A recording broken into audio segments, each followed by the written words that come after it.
G'day and welcome to my channel, the Home Brew Network. Here is the Honey Popper Lager. Looking a touch darker in this light, I'll give you a close-up.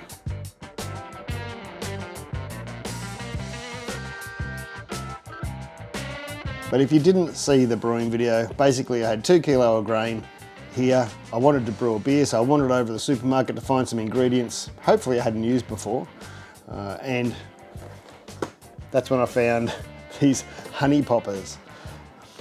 I bought 2 boxes, would have been 650, nearly 1.5 kilos, but I thought that was a bit much. They take up a lot of volume, they're puffed, and I wanted to use it in the little 35 litre Robo Brew Brewzilla, as I should call it. I keep calling it Robo Brews. But it turned out okay. I did do a gluconase rest, which helps break down the proteins. I just did a quick one, but amazingly, because in the recipe, I could only find they didn't have honey poppers in Brewfather, funny enough. They did have torrefied wheat, so I switched it out and just said it was torrefied wheat. And I hit my numbers just about, well, perfectly as any other brew day, which was really surprising. The other thing, before we get to the tasting, I was worried about was the head retention, because there can be a lot of fats in this. And you know, I've had beers where it lasts longer, but I've also had other beers where it doesn't last as long as this. So the head retention hasn't been too bad. So the brew day and the ferment all worked quite well. So it's just down to the drinking. I'm not going to muck around here. Let's have a go. I'm not going to pretend this is my first glass. I've had many glasses of it, and I've had one just earlier. Right, the taste. You know what it reminds me of? It reminds me of, I brewed a Taffel beer, I think was the name of it. It was a long time ago, which was, from memory, a Belgian style, like a single. But it was about, I can't remember, it was about 2% or something like that, 3%. And I guess it probably tastes like that because that was because there was not much alcohol in it and not much hop, being like a Belgian style beer. I could be wrong, it's been a long time since I did that recipe, but it was a very malty beer. They really bumped up the malts in it. So this is very malty. It tastes exactly like honey poppers. If you like honey poppers, this beer tastes like it. I think I could have pushed the bitterness a little bit more. I was trying to make sure that you could taste the honey poppers and the honey. But there's no doubt it's in the aroma and it's in the taste.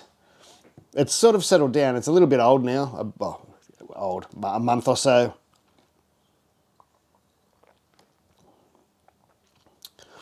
I can't, would I brew this same beer again? Probably not, probably not. I nearly threw some hop essence or abstracts, flavouring, aroma stuff in here just to see what happened.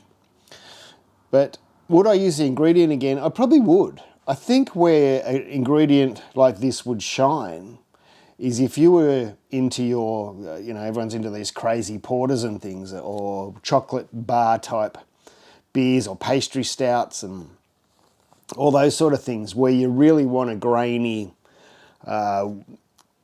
biscuity, bready thing to your beer. This gives it a toasted bread. And this gives it more than I've noticed from any other ingredient that I've ever used to try and get those flavours. Look, I'm going to finish this glass, even if I don't finish it by the end of this video. And that says something, if you don't like a beer, I've drank half the keg of it, probably more. There's nothing wrong with it. I can't pick a fault with it. There's not, it's not overly, it could be a little bit more bitter if I was going to be critical. But to me, it's just too honey poppery. I didn't expect it to take on that flavour as much as it has. Can I taste the honey in it? I did put other honey in it. There is a honey sweetness, but again, it's hard to tell whether it's coming from this or the other honey I added. I did just add the other honey to the boil because I just thought it would be lost anyway. But again, that's a cheap, simple ingredient. For some reason, most people seem to be more comfortable with using honey, which is a simple sugar, than they are with white sugar, which is just cane sugar, which is a simple sugar. But look, I kind of get it. It's less processed, although we don't know what it's been through to get into the jar of Woolworths honey. But, you know, it's just a simple sugar.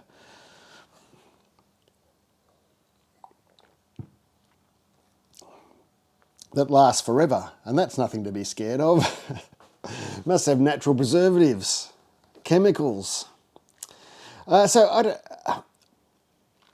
I'm going to finish this keg, way more than I would have with that high voltage yeast that you see me tip out a week or so ago. Got the Quake beer.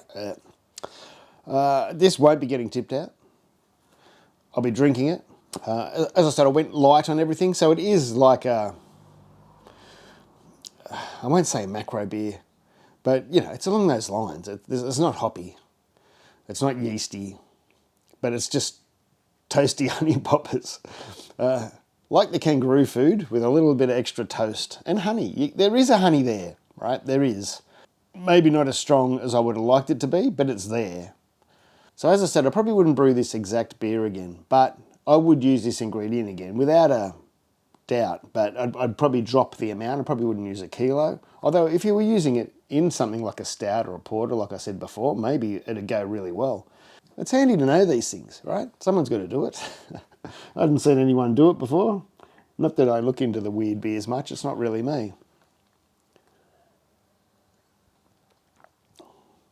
Well, it's okay. Yeah, the head retention is a little bit low from the fats in it, but look, I've got to be honest, that's the third beer I've had in this glass today, and I probably should have went and got a clean glass for the video. But I'd already shot the footage when I poured it and brought it out, and so I thought, oh, I better use the same glass. So it's a bit grubby from my hands, and it's probably got oils and things in it. So for me, I'd call that a success. I got to hit my numbers somehow. That was a complete fluke, I thought. I didn't think it would happen, but I did. The beer tastes okay. I'd even say good. Some might say great. I haven't had any friends try it yet, so I don't know what they think. But if it's good enough for me to do that, then it's not too bad. Very interesting. I thought it was interesting. Take it easy. Thanks for watching. And if you're ever hard up for ingredients, you know this stuff will work. If you need some wheat, sometimes like me, I don't try not to buy too many specialty malts these days, or because having malt hang around, it's just not good. You get stale, and it's like anything, fresh is best.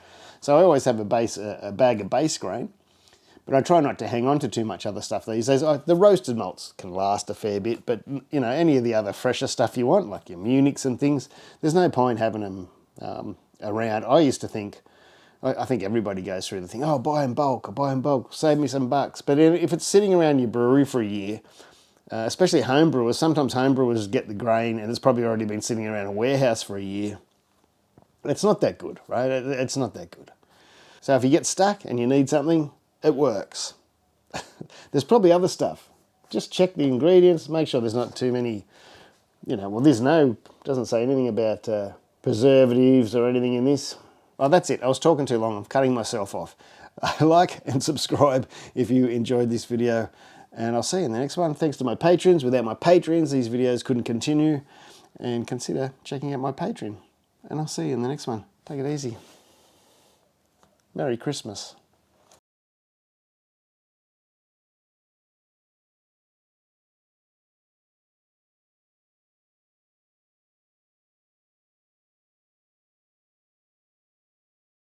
Try and get those flavours.